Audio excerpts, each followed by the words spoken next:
Good evening, everybody, for tuning in right now, watching on YouTube here on the RAS Picks YouTube channel, and a very good morning for anybody who might be listening later today or in the morning on the Simple Handicap podcast feed. For the first time ever, this Sunday evening recap and look ahead is live streaming on YouTube. So hopefully we get a good bunch of people in here watching the show. For those of you who might be joining for the first ever episode, this is the time every single week where I look back at everything that happened today on Sunday, give my reaction to all of the games and how they played out, highlight anything I think is important, as well as look forward to what is happening in the upcoming week with all the lines opening on the board as we are going through the stream and talking. So it'll be a game-by-game and team-by-team breakdown, trying to put everything into context of what we just watched, as well as look forward and get some initial reactions to what is just opening up on the board. If you're watching on the YouTube live stream and you want to leave your comments in the live chat, I'll be happy to get to them as we go. So we'll start by just going through some of the high-level takes, some of the big picture items. As it is week one, there was a lot of time to stew on things and look forward, and we'll kind of bring some things into context. Some good ones, some real bad ones, a lot of thoughts about a lot of games. So this is going to be a good episode to go through and get through all of the different teams. We'll start off with a recap of the Minnesota Vikings on the road at the New York Giants. Minnesota 28, New York 6. This was the first one where Adam was definitely wrong. I don't want to steal a riff from a popular commentator, but there was a lot of right and a lot of wrong this week, and I was certainly wrong on the New York Giants. Brian Daboll took over play calling duties. I saw that as a potential good sign for the Giants offense. I thought we might see something from Daniel Jones that was different than what we saw preseason week 2 at Houston, and we definitely did not. When we look at some of the numbers that were put forth by this Giants offense today, it was 3.5 yards per play, 240 total yards, 0 for 3 in the red zone, minus 0.41, EPA per dropback. That was a 7th percentile performance.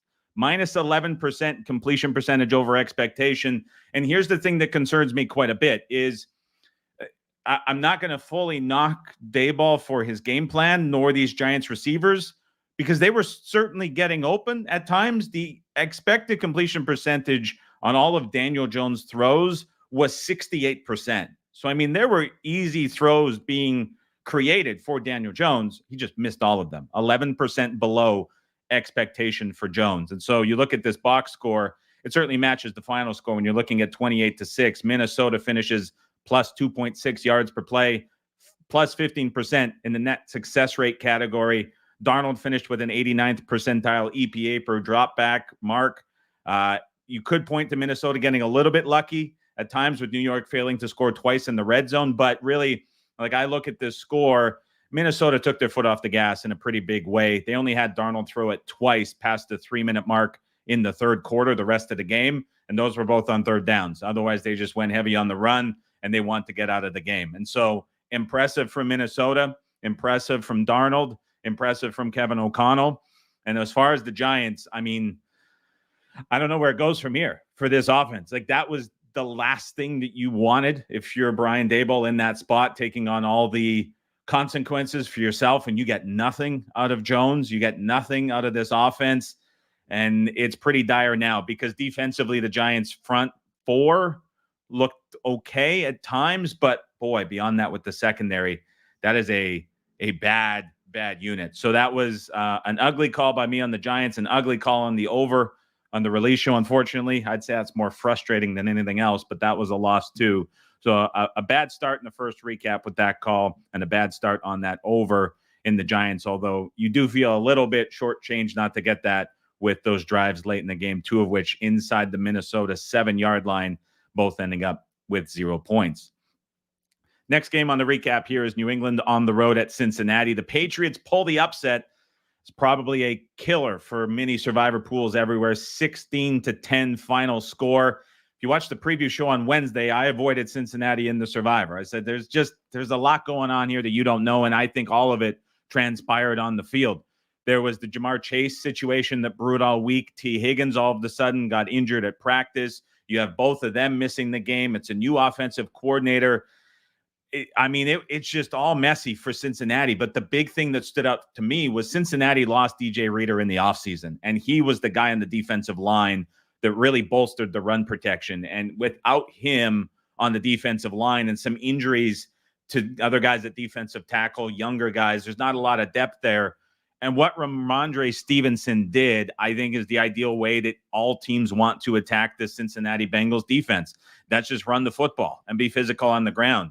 Stevenson finishes with 119 yards, 4.8 per carry, and got 25 touches out of the backfield. And so to me, the Bengals defense in the middle is a big issue. Offensively, I would say I'm less concerned going forward because you're going to get Chase fully integrated into the offense.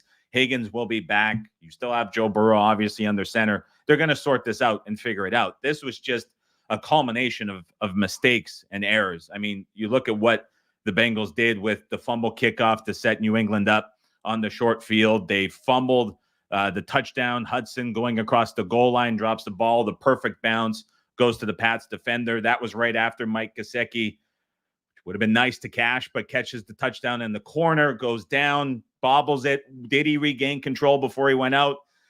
One angle seemed to say yes, one angle seemed to say no, and the refs overturned the call. So that was bad timing for the Bengals. Pats in total finished +2 on turnovers, +1 in fourth downs. A 4th and 2 for Cincinnati also fell just short. So it was the Pats running the football extremely effectively against a weakened Bengals defensive line. It was Cincinnati with all these offensive issues, all of the drama they went through the last 10 days, the injury to Higgins, just struggling to get anything going. And then it was just mistakes and clunky plays and just messy offense that turned into Patriots opportunities that they capitalized on, and New England gets away with the win. I didn't see anything from the Pats offense that I would be excited about or change my opinion on. It still wasn't explosive, 4.5 yards per play. It was just a physical run game that got a defensive line matchup that was really beneficial for New England. And so that was a game that was much more about what went wrong for Cincinnati than what went right for New England. New Orleans blows out, and that's putting it lightly, but blows out and beats up the Carolina Panthers 47-10.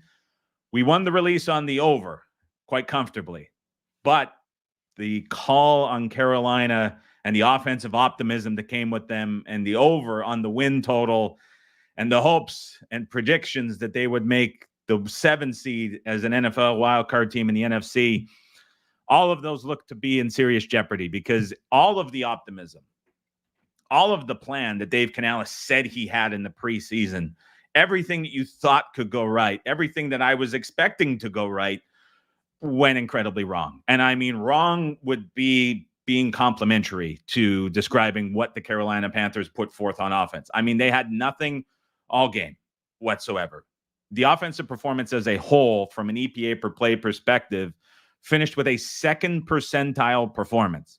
Every time that the Carolina Panthers ran a play, they were losing nearly half a point in expectation. That's how bad it was for the duration of the game. And I know they got a drive at the end and scored, and they padded it a little bit, but that was all kinds of bad for Carolina. I don't know where they go from here, much like the Giants, because that was such a stark difference from everything that had led up to that point that I don't know what you're getting from them at all going forward. And I certainly am starting to have reservations on that prediction because that was so far and away from what I expected. And I was so wrong with that I don't know if it's really time to rethink and adjust a little bit with this Panthers team because that was all bad. And part of this, I will say, for the Saints putting up 47 points was the matchup for the Saints because New Orleans has 2 very distinct things about their offense. First of all, is Derek Carr is excellent when he's kept clean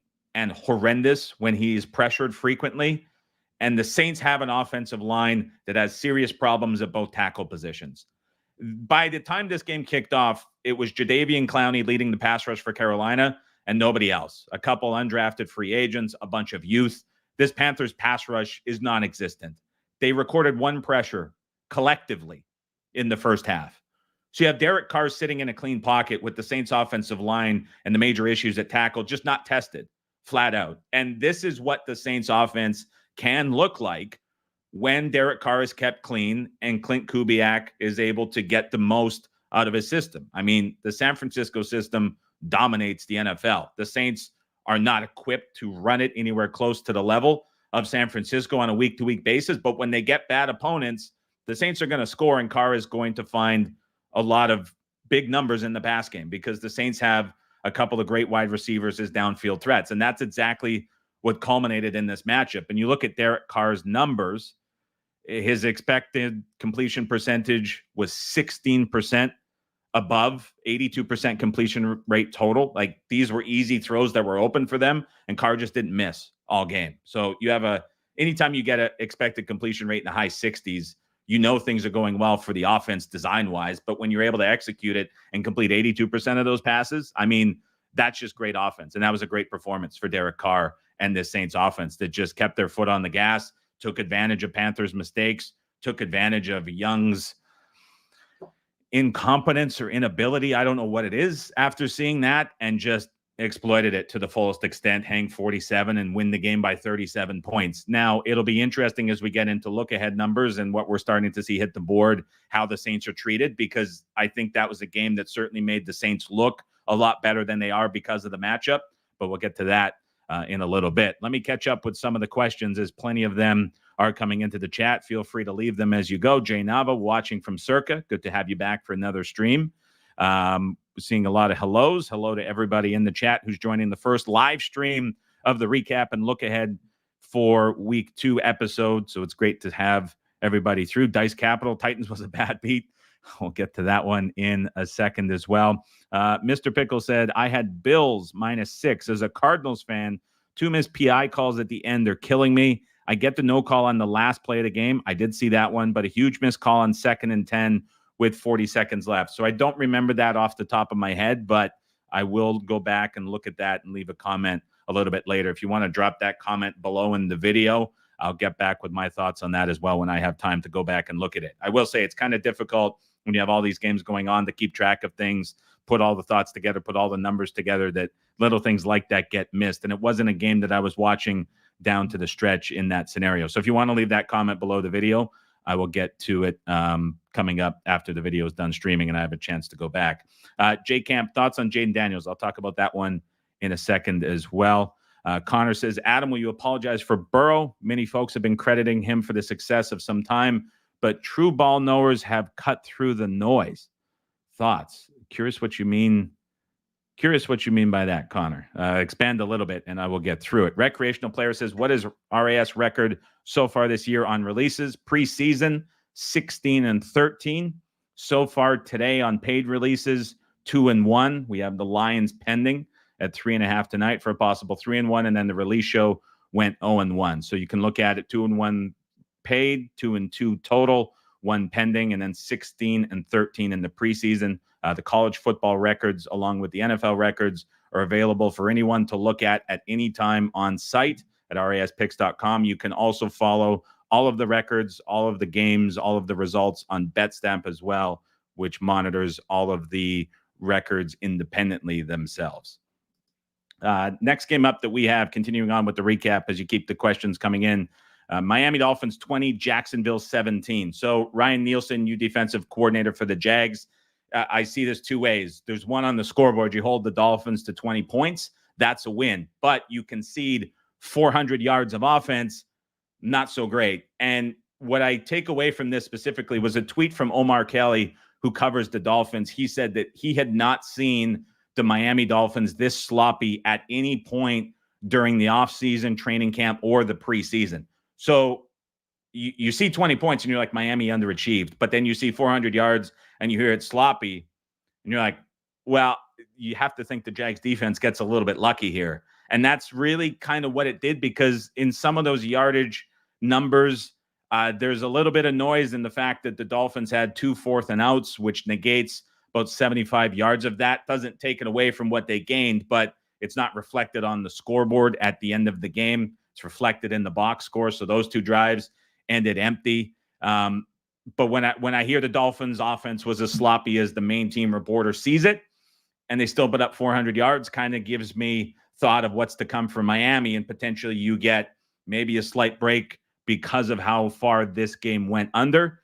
Interesting to see that and how it plays out. On the other side of the football, I think the Jags' vertical passing game is something that is very real and something we're going to continue to see. For those of you who listened to the preview shows in the offseason, you were hearing about this vertical game that Jacksonville wanted to employ, and Trevor Lawrence finished the game with an average depth of target of 9.7 yards and 9.3 intended air yards per throw. That's the fourth highest mark so far in week one of all quarterbacks. And it wasn't a game where the Jags were playing from behind. It was a game where they were competitive. It was what the offense wanted to do against this Dolphins secondary, which had Jalen Ramsey on the field. So I think there's a couple takeaways from this game, despite not having any involvement in it. And that is that the Dolphins offense looked really bad and still put up ridiculous numbers. And the Jags vertical passing game is something that you definitely have to watch going forward, because that was certainly real. Houston beats the Indianapolis Colts 29-27. The Colts lost by 2, but end up covering. A lot of game day money on Houston, which took out any 2.5s that were on the board, pushed it to 3 flat for the first time. The Colts end up getting within the number and covering. Indy outgained Houston, believe it or not, by 1.5 yards per play. And I look at these numbers for Anthony Richardson, and they're cartoon numbers. Like, it is silly what Anthony Richardson did today against a very good Houston Texans defense. His intended air yards per throw was 16.5. Now, I know he didn't have a lot of dropbacks, but when they used him in the passing game, he was not looking for short completions. He was looking deep down the field to make big plays, and he connected on 2 of them in a big way. This Colts offense is shaping up to be boom or bust with variance to levels we haven't seen in a long time, because it's big play potential. It's this RPO game that can work out very well when they're ahead and leading it, which we didn't get to see a lot of today. And this team is just going to play so different based on the scoreline every single week that they're becoming a very intriguing handicap and a very interesting team to look at. Now, defensively, far less intriguing, but also something that is going to be very game dependent, because this defense under Gus Bradley, they don't blitz, they don't change, they sit in the soft cover look. They have a very good pass rush that needs to win with 4 because they're not bringing extra guys. And this secondary is very concerning. And part of what drives the concern is that Bradley just never changes. This is a Colts defense that does the same thing every time. They got killed by Nico Collins, who just torches zone coverage for the Texans twice last year. And then the same thing happens again today. And it's kind of frustrating probably for Colts fans, but certainly as someone betting, because you're not betting on a coach and a coordinator and a scheme that adjusts to the opponent. They just do the same thing every single time. And so it's just, you're not getting unique defensive game plans from Indy, but you are getting that every single week on the offensive side. Houston had a 67% success rate. And a lot of it for Indy too, frustratingly for those watching the game, came on late downs. So that 67% success rate was on 15 third and fourth down passes, which is ridiculous. And it was consistently Indy making a good play on first down, making a good play on second. And then when they're tested deep, they just get torn apart. And so similar to what we were talking about with other defenses so far in the episode, like Indy's a team that I look at defensively that I just don't think is going to be able to change or find personnel that is going to fix this. And it's just going to continue to happen week after week, where you're relying on the offense to put you in a good spot. The defense is going to do the same thing with a great front and a really bad secondary behind them. For Houston, they took advantage of what they needed to. A lot of late down success for Houston in high leverage spots that went their way over the course of the game. But that's a very, very good Houston offense that is going to continue to get better as the season goes on. Chicago beats Tennessee 24-17, and this was the misleading box score of the week. Not just by a little bit, by a mile. This is as misleading of a box score as you're ever going to see. Tennessee got bet at 4.5. They got bet again at 4. There was some game day money today on Chicago to push the number back. Here's how bad it was for Chicago. They finished with 148 total yards, 2.8 yards per play, which was second worst of the week, believe it or not, and the worst was not Carolina. We'll talk about who was worst in just a bit. It was a 10th percentile EPA per play effort on offense. And this was a Bears team that came in with a ton of optimism with Caleb Williams getting the start. Williams was awful. It was all kinds of bad for Caleb Williams for the Bears. He finished 16% below his expected completion rate. He threw for just 93 yards. He had the second lowest caught air yards of the week at 2.7. You're looking at the Caleb Williams performance for Chicago today, and you put it side by side with Bryce Young and Daniel Jones. Williams looks slightly worse in a couple categories. That's how bad it was for Caleb Williams in his NFL debut against the Titans defense that's not held in very high regard. And so minor raising of red flags perhaps for the Chicago offense, but that was all bad. And so you're looking at this game and the Bears win 24-17. Like, how in the world did we get here? They win the game. They cover. Like, how on earth did this happen? The Titans led 17-3 early in the second half. The Bears block a punt and return it for a touchdown. The Titans follow up their next drive with a fumble at midfield, which sets up a long Bears field goal. Levis has one of the more mind-numbing picks that you're ever going to see on a flick throwaway to the sideline that the Bears return for a defensive touchdown. All of the sudden, the Bears end up leading. They're in control, and Levis and the Titans turn it over again on the final drive for the Bears to seal it. So this game really should have never been competitive. The Bears should have never been in a position to win it. And not only did they win it, they won it taking knees on the field after sealing it with a pick on the final drive. And so this is a just weird and wacky box score that you see often in the NFL, but this one certainly stood out because of how it was bet. You have the first quarterback angle, which we saw other rookies struggle today in a big way, that came through that people were betting against. And it's just Chicago against all odds end up winning and covering this game. And that's certainly going to carry over into the market when you think about how inflated their price was relative to market expectations on the point spread. It's going to be a very interesting team to price, and we're going to look at that once we get to the week 2 look-ahead lines. Buffalo 34, Arizona 28. My big takeaway from this game is if Josh Allen continues to play like this every week, he's going to be the MVP at the end of the season. I mean, this Bills team is entirely him, and it's entirely on his shoulders. 18 for 23 for 232 with 2 touchdowns and no picks. Then he runs 9 times for 39 yards and 2 touchdowns on the ground. And I mean, those touchdowns were incredible. The fact that he was able to turn those into plays. He took over the game, and you look at his end of game stat line, just looking at Josh Allen specifically, 94th percentile game passing, 95th percentile game from an EPA per play perspective rushing. Well, so many times that EPA per play slips me up as I try to say it. Just incredible from Josh Allen. Now, part of this was certainly opponent. That Arizona Cardinals defense, talked about it all spring and summer. They're going to be bad, and they absolutely were. That is a defense that the Bills, down 2 touchdowns at home in the first half, stuck with their game plan, which was keeping the ball on the ground with their traditional run game, dual blocking between the tackles. They just wanted to line up and be more physical than Arizona. Teams are going to be able to bully Arizona all season long. Now, they're missing 2 key guys up front in the front 7. I don't even know if they return, and that's going to help out this Cardinals defense. Like, it is bad and soft. And as I watched the first really 2.5 quarters of this game pretty closely, my takeaway from the Bills defense was that they were conceding a lot. And the interesting thing, and probably the biggest surprise of looking back at some of the numbers, was just how little the Bills defense actually conceded.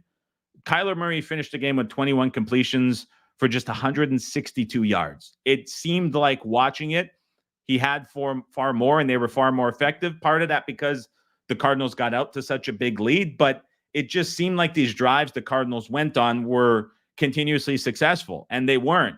And the run game wasn't either, as big of numbers as James Conner ended up with in his involvement.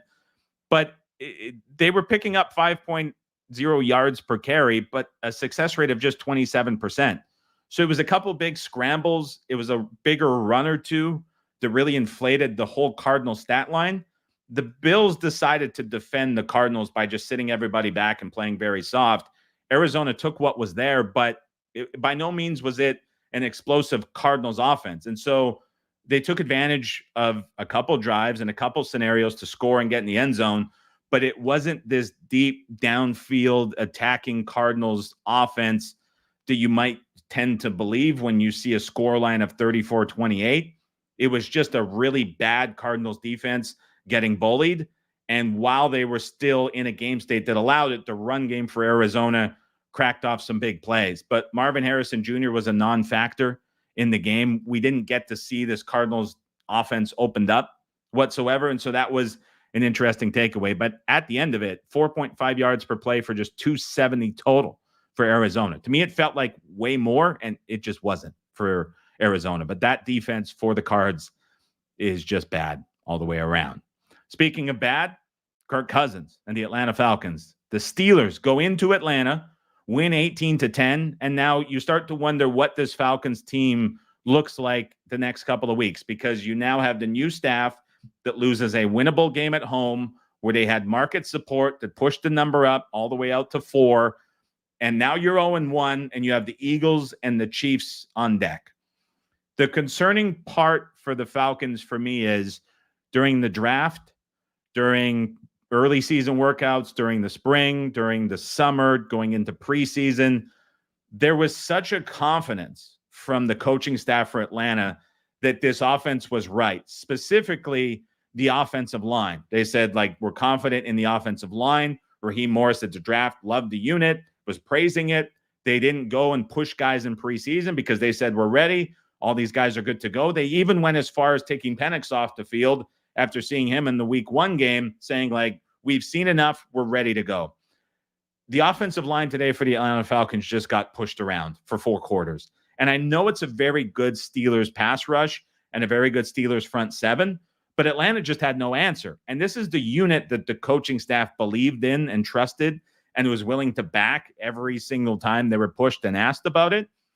And so now, where did the Falcons go from here? Now, they finished plus 0.4 yards per play. They finished plus 6% in net success rate. So there were glimpses of great offensive play, but the problem was just had back-breaking turnovers. There were 3 times the Falcons gave the ball back to the Steelers across the 50.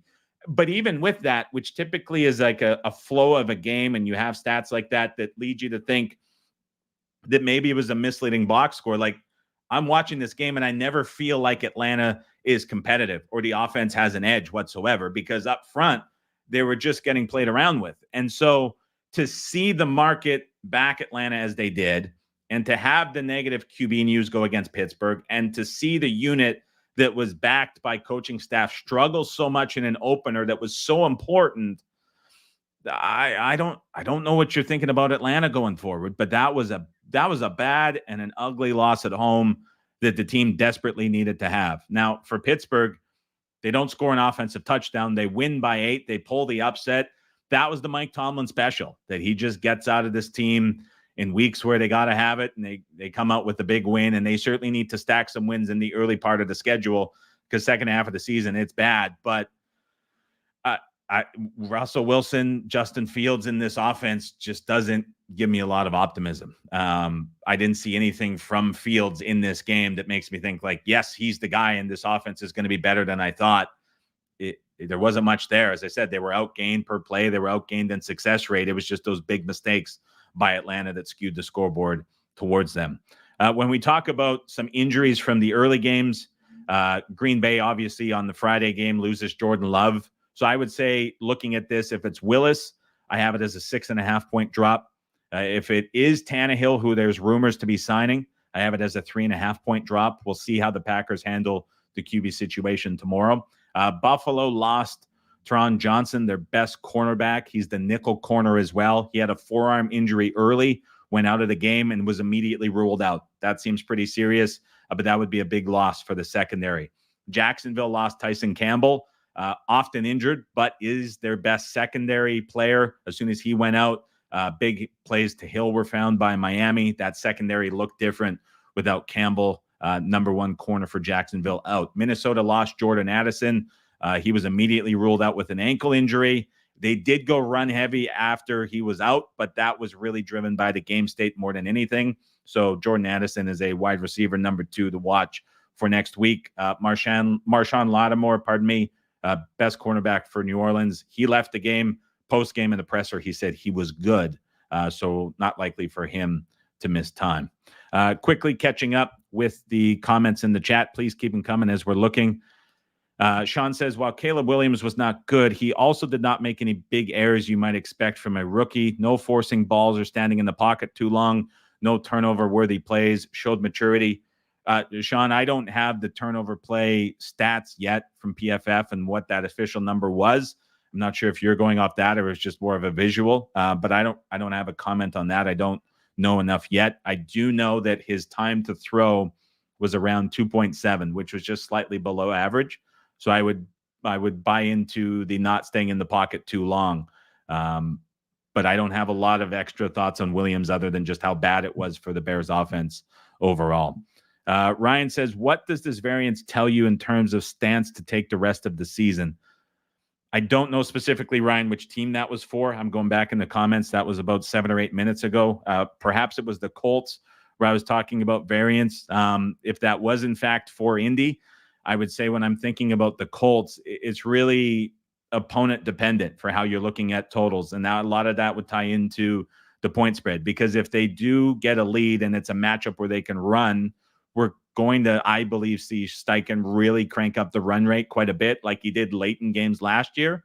If it's a game where they have to be chasing from behind and trying to catch up and they're maybe an underdog like they were today, and you have a good passing matchup, I mean, we're like those numbers for air yards and depth of target are just absurd. And so it kind of, to me, showed that they were going to be very willing to push the field when they needed to. It's not like they were in spots where it was like dire and desperate, and they were still hunting big plays downfield. So that certainly stands up. Vince says, any notable improvements by the Panthers versus last year? I didn't see any. More of the same.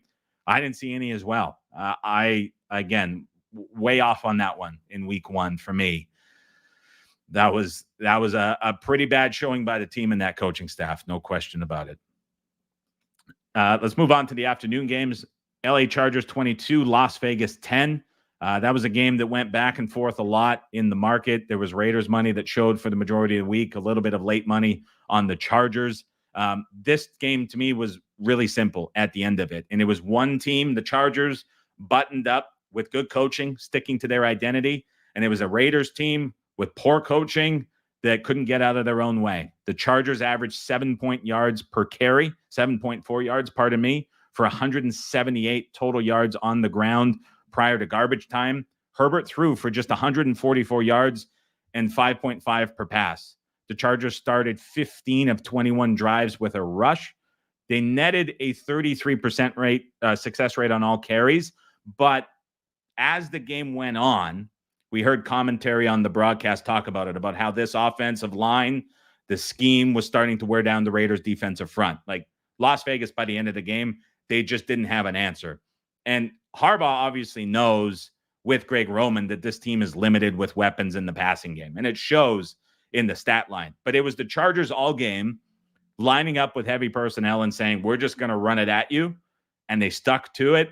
They didn't make mistakes. They played a very clean game. And they just won. They won the game off of their identity. It finally broke through, and the Raiders didn't have an answer for it.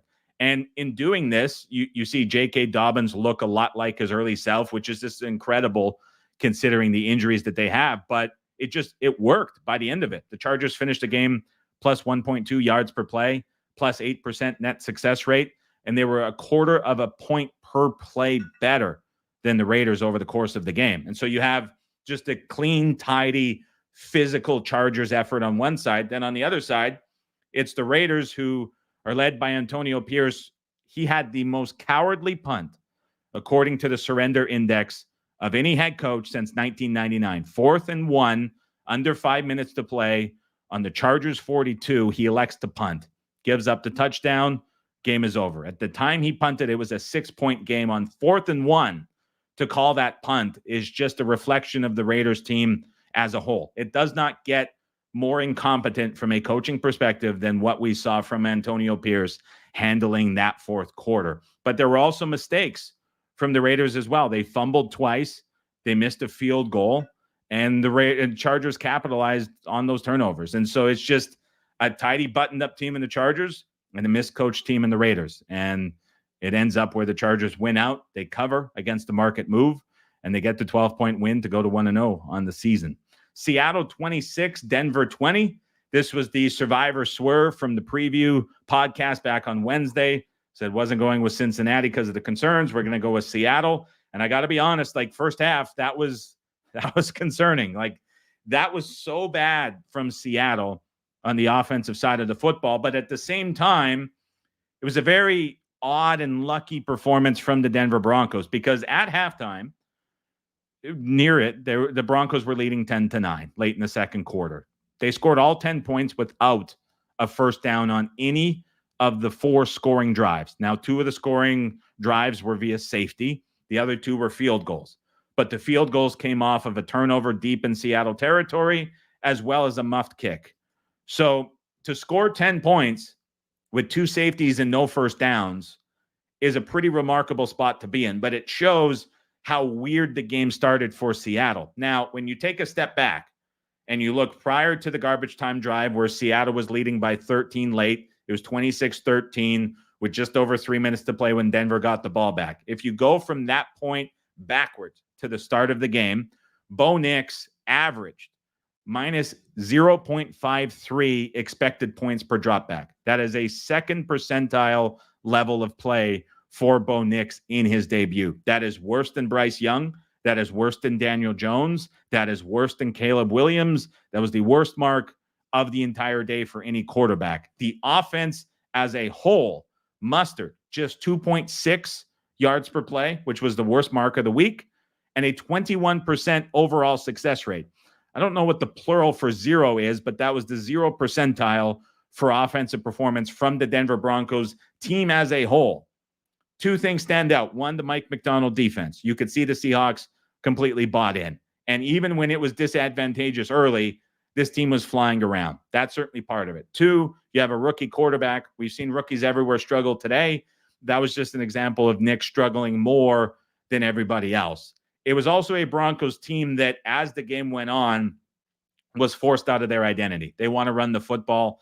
They want to be extremely run heavy, rely on their offensive line to win games. They were forced into passing scenarios, and Bo Nix on the road in that environment is just not going to win you those games when he's forced into those spots. And that just, we saw accumulate over the second half, and that was it. Now, Seattle's offensive turnaround in the second half was certainly notable. It was driven by Kenneth Walker and the ground game. Similar to the Chargers, like Seattle just kept running the football, eventually wore down the Broncos defense and found big plays off of it. And it was really, a night and day turnaround. Now, part of the issue that forced Seattle to start so slowly was they lost George Fant. And this is a team that's still waiting for offensive line health to come their way. They're still dealing with guys on the injured list. You lose a key starter in Fant. All of a sudden, you saw they had to shift, and the run game wasn't working.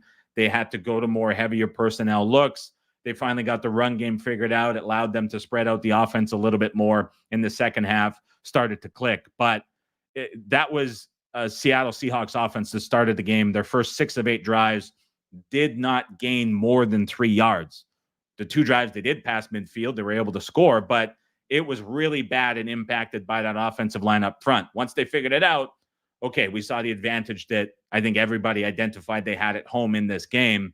But this was a Seahawks team that won this game because of their defense, and a Broncos game that lost it because of their offense and their inability to change out of the identity that they wanted to run. But I think you certainly have to be optimistic about the Seahawks defense.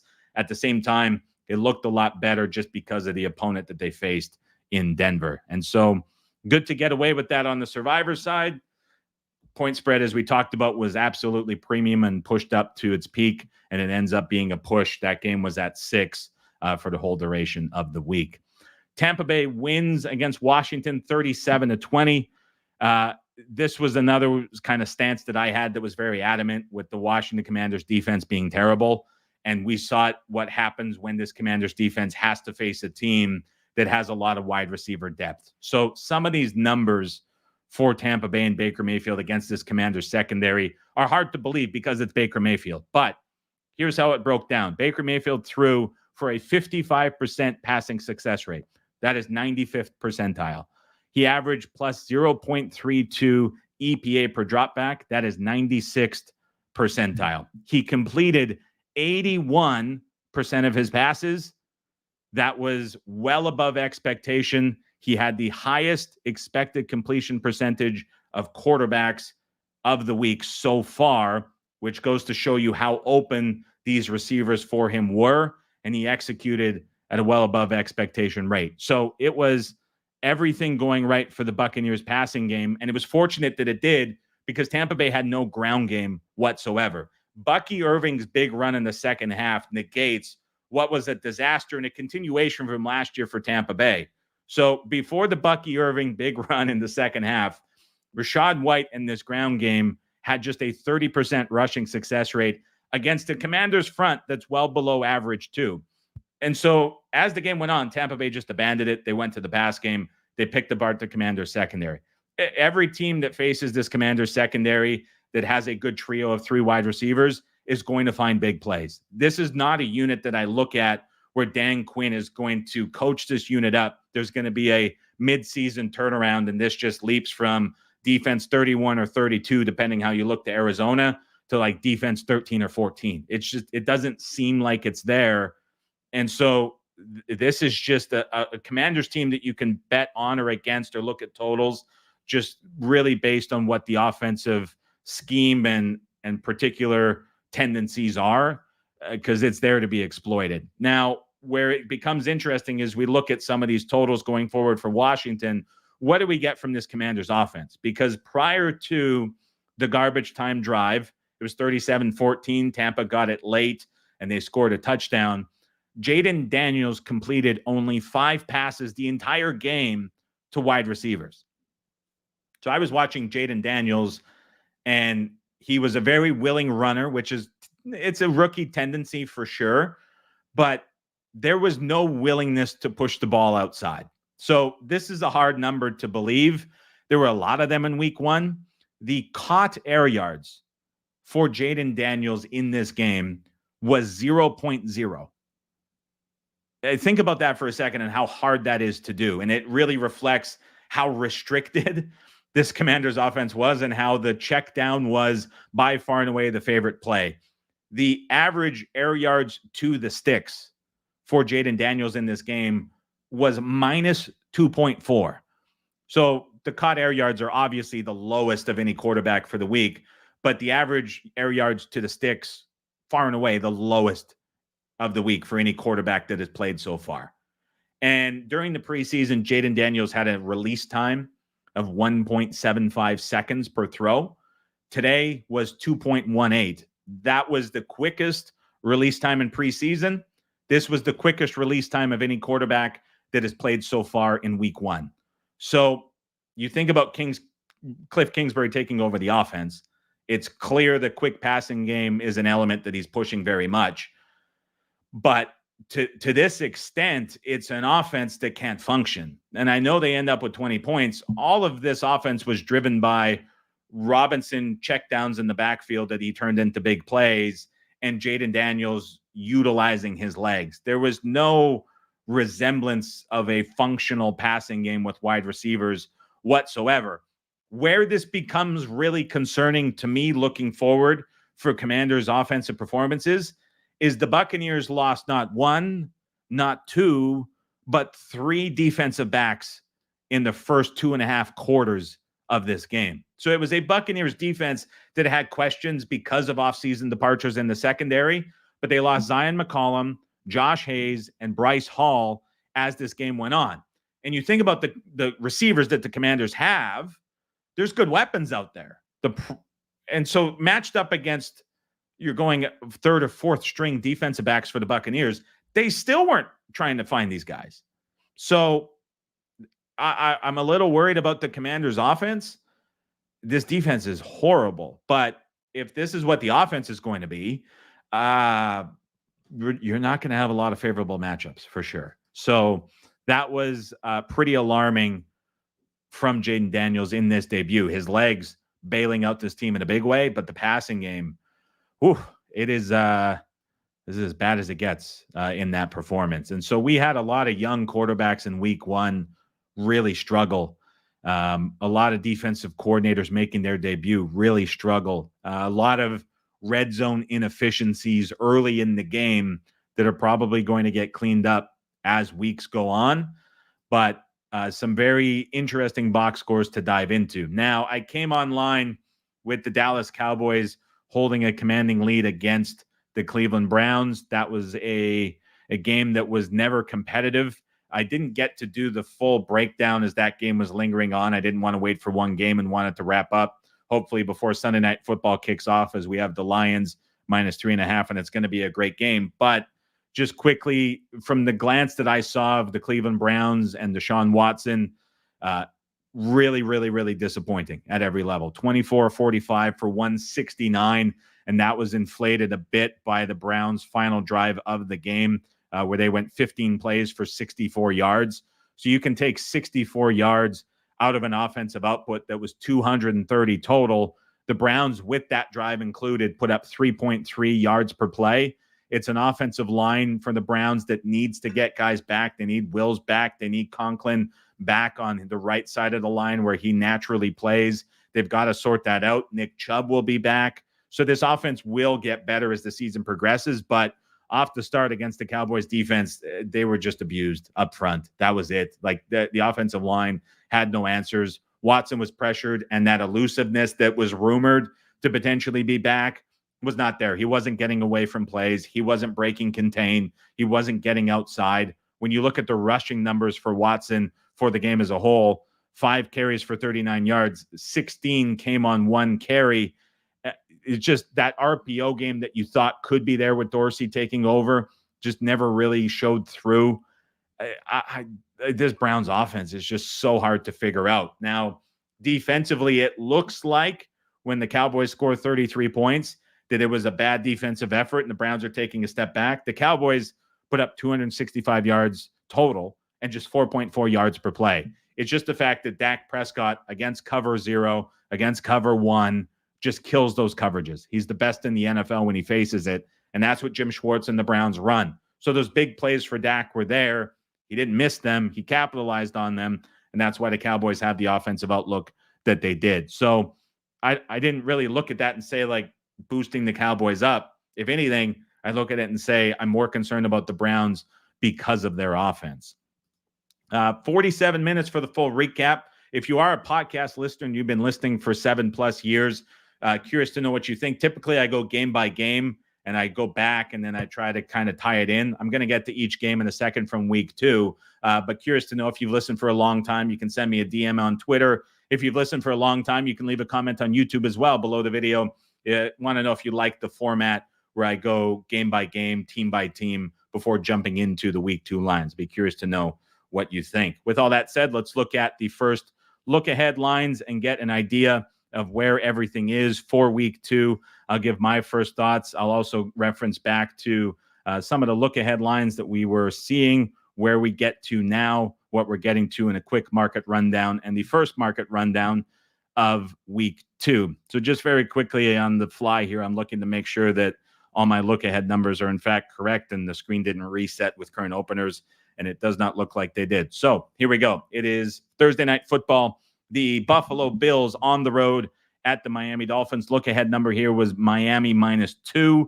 Reopen is -1.5 total in this game. Look ahead line was 50.5. The first open is 51, slightly shaded to the under. So I think a couple things factor in here. Number one, you have the Bills' very clear offensive scheme change with how run heavy they want to be and how much they're trying to push and pursue that. So I think that comes into factor when you're thinking about Bills total in the 50s, how that's going to tie in. We saw the Miami Dolphins offense look very sloppy. Question is, was it a one-game offset? They still put up 400 yards. Now you're facing a Bills defense that really played soft, off coverage, kept everything in front against the dynamic Cardinals offense that everybody, including myself, expected to be explosive. I know it was 28 points, but that 28 points against the Bills was quite flattering to the Cardinals when you look at the offensive output as a whole. My first kind of thought and reaction is there's probably going to be folks looking to the under just because of how those games finished out, but I'm not really jumping to anything immediately myself on the total nor the side. So we get to the Sunday games. It's the Las Vegas Raiders on the road at the Baltimore Ravens. Ravens were 8-point favorites on the look ahead. Reopened Chris -9. Total 43.5 on the look ahead. Reopen 42.5. So the under and the 1.5 adjustment that you're looking at from the look ahead to now, I think makes a ton of sense. The Raiders offense just really unbuttoned. I can't think of another adjective to describe it. Under Antonio Pierce, we saw a conservative mindset. We saw the turnovers. Gardner Minshew going on the road to take on the Ravens. Raiders traveling across the country, going west to east. It's just not a great spot. And if they weren't moving the football consistently against the Chargers, I don't think you have super high hopes for the Ravens off extra time to prepare and what that defense could do. It's essentially eliminating Devontae Adams, and there's not a whole lot else there that's going to test the Ravens defense. From the point spread perspective, Baltimore played Kansas City tough, extra time to prepare. Raiders underachieved against the Chargers. I think it makes a lot of sense to see that a point higher than what it was on the look-ahead line. Chargers on the road at the Carolina Panthers. Chargers were 3.5-point favorites on the look-ahead. This is out to 4, and that is a number I can only see going up. You have the Carolina incompetence across the board, and the Chargers are a team up front that are just going to absolutely bully defensive fronts. The Carolina Panthers showed nothing defensively up front against the Saints. There was no pressure. There was no threat of stopping the run.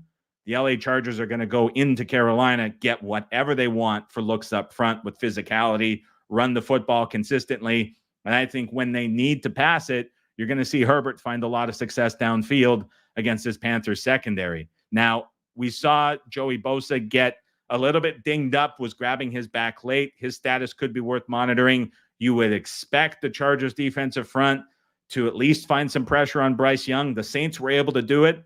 Saints don't have an elite pass rush. The Chargers have 2 phenomenal individual pass rushers. You would think that would be a factor here as they're able to affect Bryce Young in this offense. I don't know how you can be optimistic about the Panthers after that game. Now, with all that said, you have to kind of start to caveat this with the Chargers are probably not going to be just an explosive, dynamic offense that covers big margin numbers, especially on the road. However, the Saints were not that either.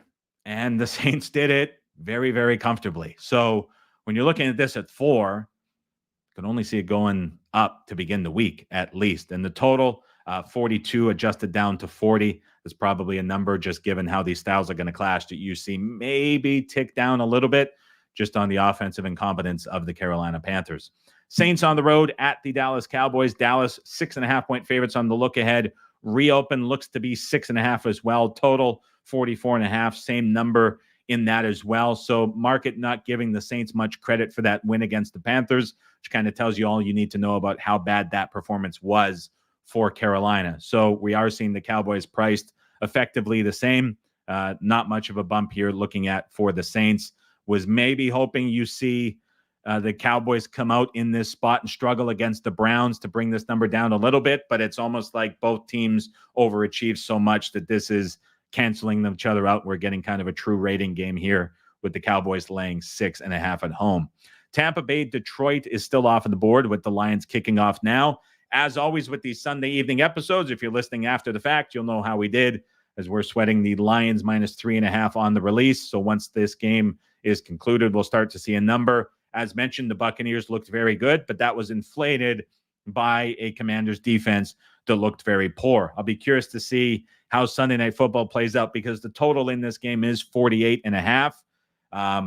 The Lions introducing a lot of young new guys in the defensive backfield, but the pass rush for Detroit should certainly win up front. And I don't think you're going to get nearly as good of an effort out of Baker Mayfield as you saw against the Commanders team where he was kept clean and guys were running wide open. Indianapolis on the road at the Green Bay Packers. Packers were 5-point favorites on the look ahead. It is now Indy laying 3.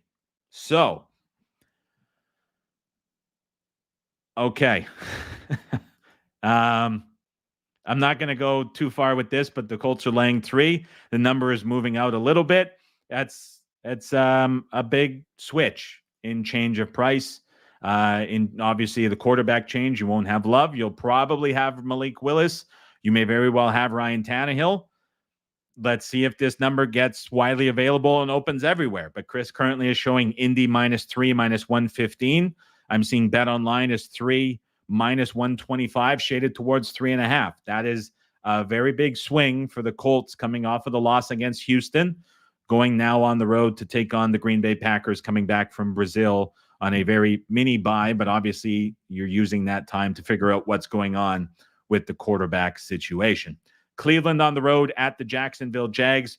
We are seeing this Jacksonville -2 on the look ahead, not quite fully open yet, just because the Cowboys game did end up going late. The books that do have this up have Jacksonville out to a 3-point favorite. So you're getting a Jags upgrade in a loss at Miami, and you are getting a Browns downgrade in the obvious loss at home against Dallas. Jacksonville had pro support behind them at +3.5 against the Dolphins. They stayed within the number. The defensive struggles for Jacksonville probably not going to be as tested as what we saw from the Dolphins in that offense, with the Browns offense looking very lackluster.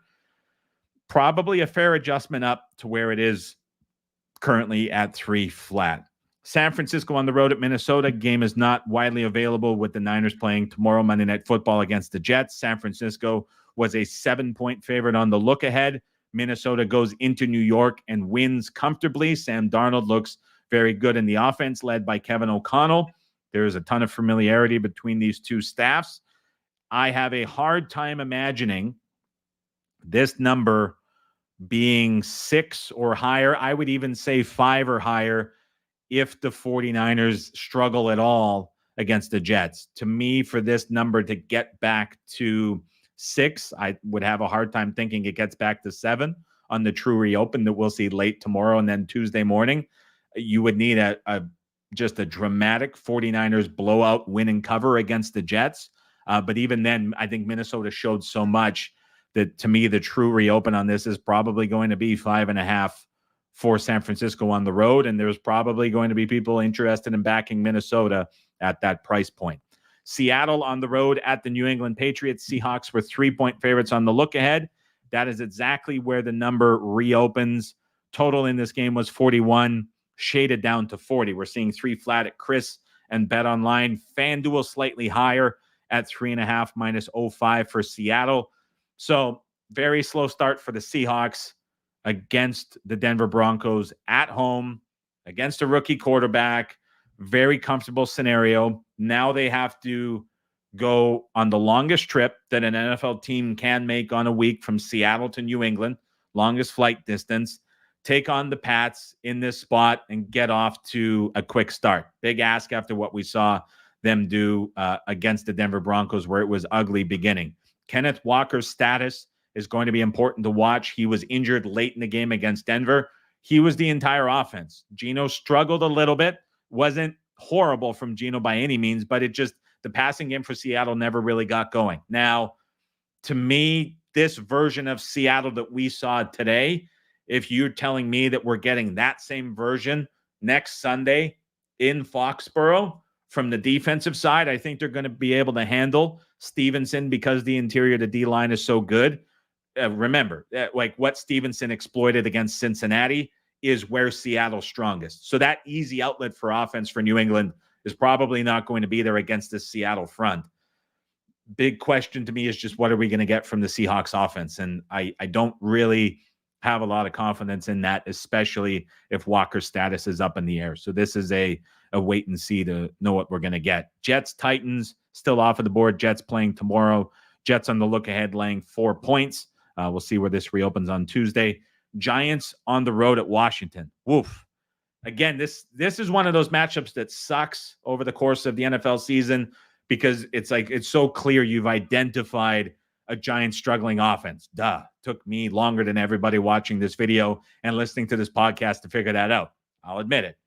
But you also identify a Commanders defense that, we just saw them against the Buccaneers. The total was 42 and being bet under.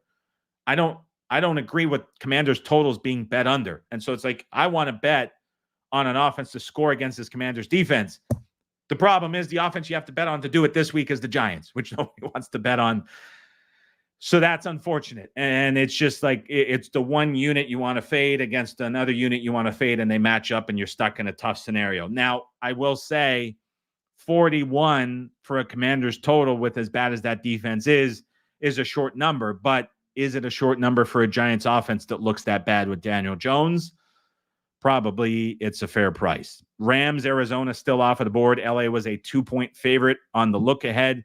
Early indication suggests that this is going to be a slight tick up for the Rams, as before it went off the board tonight, it was 2.5. Arizona goes into Buffalo, scored 28, but looked a little bit disappointing in doing so. Cincinnati on the road at the Kansas City Chiefs. The Chiefs, 3.5-point favorites on the look ahead, all the way out to -6 at Chris. Total 47, adjusted down 0.5 point. We're seeing Bet Online 5.5, FanDuel 6.5, even 0.5 point higher than what we're seeing at Chris on the reopen. A complete sell-off in the market of Cincinnati, a complete buy on Kansas City by odds makers, a field goal adjustment up. Jamar Chase is going to be back practicing, you would hope and think, after that loss and what that signal would send to Cincinnati. What are we going to get from T. Higgins and his status? That would go a long way.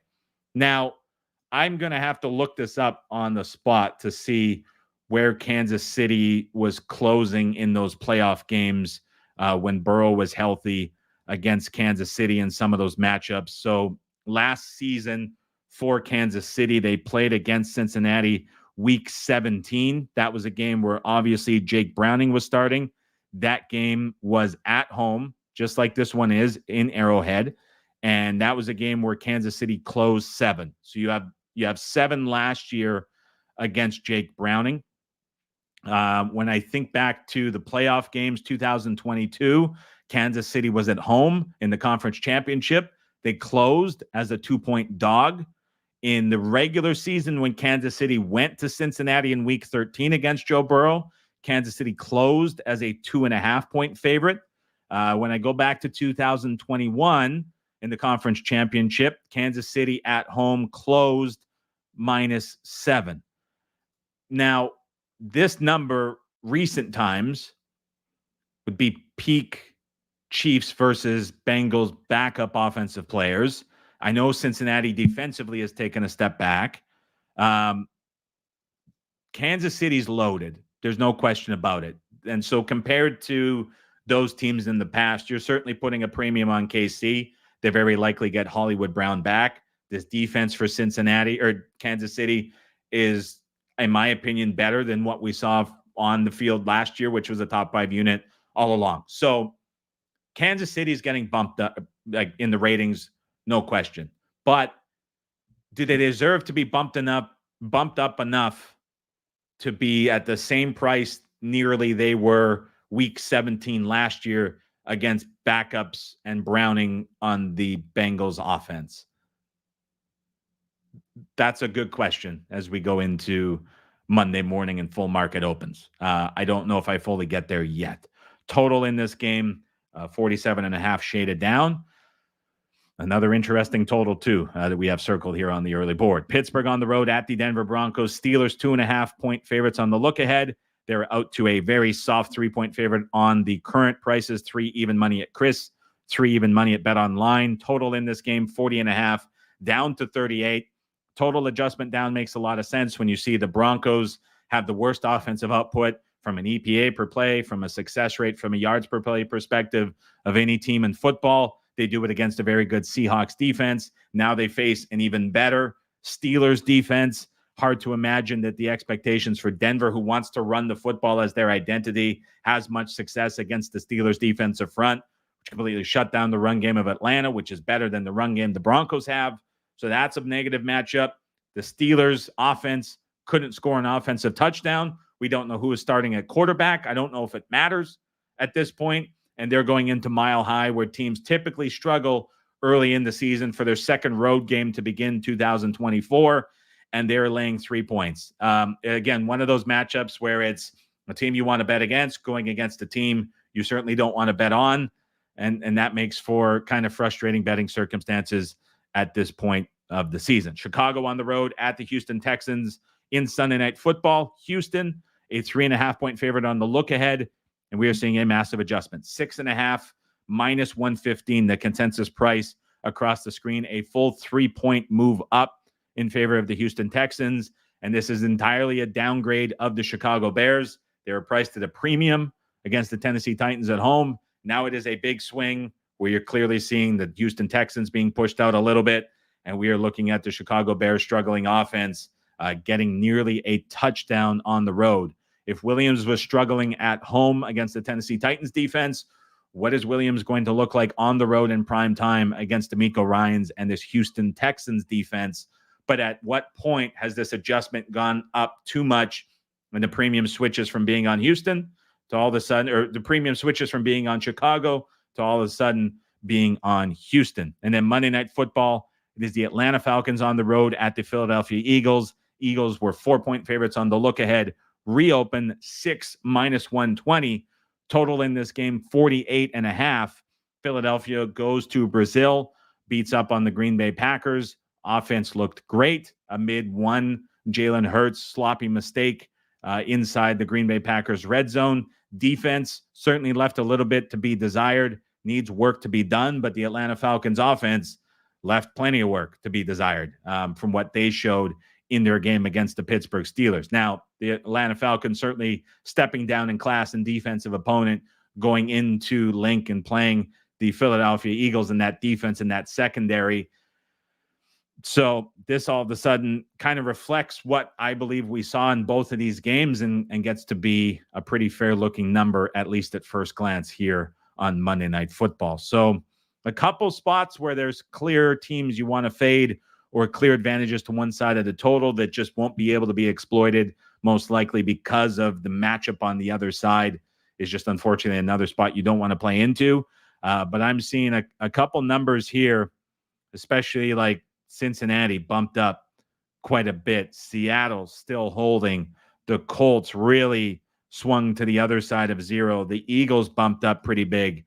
A lot of numbers bumped up, certainly as we get into overreaction week 2 after week 1. So an hour and 6 minutes to get you recapped on everything that happened in week 1. I hope that put things into a good picture, and I hope the initial thoughts heading into week 2 were useful as well. A lot to talk about in a lot of these games, and I'm certainly someone who likes to talk a lot, and I'll be talking to each one of you hopefully on the Wednesday preview live stream here on the channel, 9 a.m. Pacific time, 12 p.m. Eastern every Wednesday morning, going live on the channel. At Right Angle Sports, we will have releases for week 1 and releases for week 2 tomorrow and Tuesday morning as well. There's lots of options at different price points for how long you want to get involved. I would expect probably 3 to 5 releases is the typical weekly allotment that we've had over the last season, and probably will have in the early portion of the season as well. Those will go out first thing tomorrow morning. I'm guessing around 8 a.m. Pacific. Nothing confirmed yet on that. We'll send out warnings and notifications. But if you're interested in those games that go out tomorrow, you can get involved at raspicks.com/NFL. Hope everybody had a fantastic Sunday. Enjoy your Sunday evening. Enjoy Rams and Lions. And we will talk to you on the podcast feed Tuesday morning.